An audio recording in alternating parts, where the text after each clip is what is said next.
அன்பு சொந்தங்களுக்கு வணக்கம். தமிழ்நாடு மீடியாவில் அதாவது ஒரு நெரேட்டிவ் செட் பண்ணணும் அப்படின்னா இப்படி தான் நெரேட்டிவ் செட் பண்ணணும் அப்படின்னு கற்றுக்கணும் தேசிய மீடியாக்கள். ஆல் ஓவர் இந்தியாவில் இருக்கிற மீடியாலாம் பார்த்தீங்கன்னா நம்ம தமிழ்நாடு மீடியாட்ட பிச்சை எடுக்கணும். அந்த அளவுக்கு ஒரு நெரேட்டிவை க்ளீனாக செட் பண்ணுற தகுதி யாருக்கு இருக்குன்னா நம்ம தமிழ்நாடு ஆர்எஸ்பி மீடியா, அதாவது அதை வாயிலையே சொல்லிக்கிட்டு ஆர்எஸ் பாரதி சொன்னார், ஒரு மீடியாக்கள்லாம் இருக்குது. அந்த மீடியாக்கள் ஆர்எஸ் பாரதி மீடியான்னு சொன்னாலே உங்களுக்கெல்லாம் புரியும்னு நம்புகிறேன். அந்த மீடியாக்களோட வேலை என்னன்னா, நடக்காத சில விஷயங்கள் அப்படியே நடக்கிற மாதிரியே, அதாவது அமித்ஷாவிடமும் பிஎல் சந்தோஷிடமும் மோடியிடமும் பக்கத்தில் அருகாமையில் உட்காந்து கொண்டு நம்ம எப்படி ரைட்டு முடிஞ்சு கன்ஃபார்மு அப்படின்னு எப்பட்றா அப்படி? இன்னைக்கு தமிழ்நாட்டில் இந்த ஒரு வாரத்தில் இத்தனை விதமான ஊழல் குற்றச்சாட்டு நடந்திருக்கு. அதை பற்றி அவர் ஒரு மனுஷன் வந்து ஃப்ளாஷ் பண்ணி அவ்வளோ விஷயங்களை வெளியில் கொண்டாந்துருக்காரு.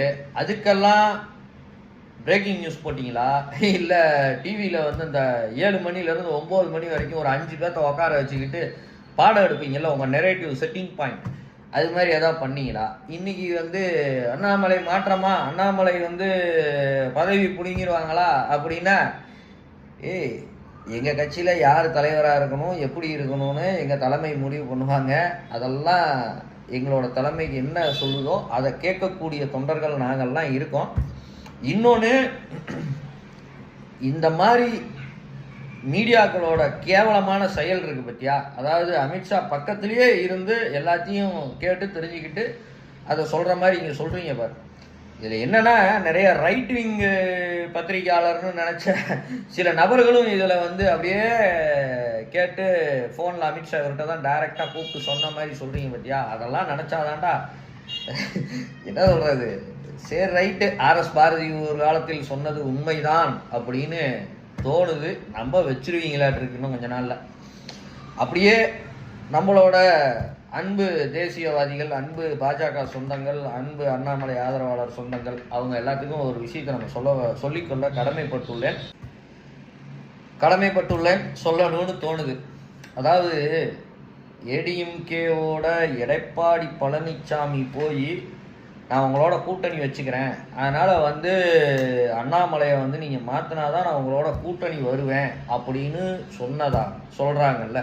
அதாவது இந்த சோ கால்டு ஆர்எஸ்பி மீடியா வாடகை வாயர்கள் அவங்கெல்லாம் சொல்லி, அதாவது எடப்பாடி பழனிசாமி வந்து அவர் சொல்கிறாருங்கிறதுக்காகலாம் நம்மளோட இந்த மண்ணின், அதாவது எப்படி சொல்கிறது, பாஜகவுக்கு இப்படி ஒரு தலைவர் கிடைப்பாரா, இப்படி ஒரு ஹைட்டுக்கு கொண்டு போவாரா அப்படின்னு எதிர்பார்த்துக்கிட்டு இருந்த தலைவரை மாற்றுற அளவுக்கு என்ன நடந்திருக்கு?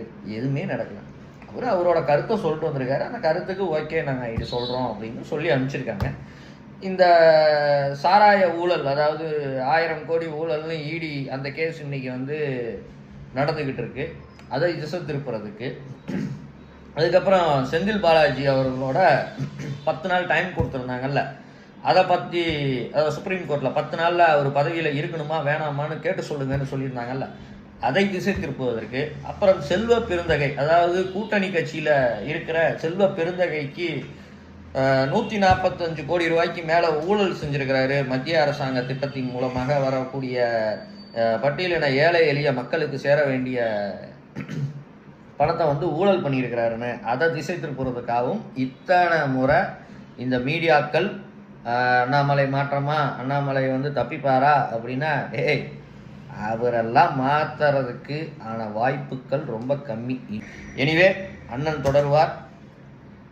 நீங்கள் எல்லாம் அண்ணாமலை அண்ணன் மேல் வைத்திருக்கும் பாசம் அளவற்றது. அதாவது ட்விட்டர், ஃபேஸ்புக்கு எதுக்குள்ளே போனாலும் சரி அண்ணன் வேணும்னு போடுறீங்க. இப்படி ஒரு மனிதனை மாற்றி விட்டு இந்த கட்சி என்ன பண்ண முடியும்? அதெல்லாம் ஒன்றும் நடக்காது. ஸோ ரொம்ப சிம்பிள், அண்ணாமலை அண்ணன் தான் தொடருவார். இந்த வதந்திங்களை இந்த ஆர்எஸ்பி மீடியா, அதாவது வாடகை வாயனுங்களாம் இருக்கானுங்க பாருங்கள், அவன் நம்ம ஆதரவாளராக இருந்தாலும் சரி அதெல்லாம் எதுவுமே நம்பாதீங்க.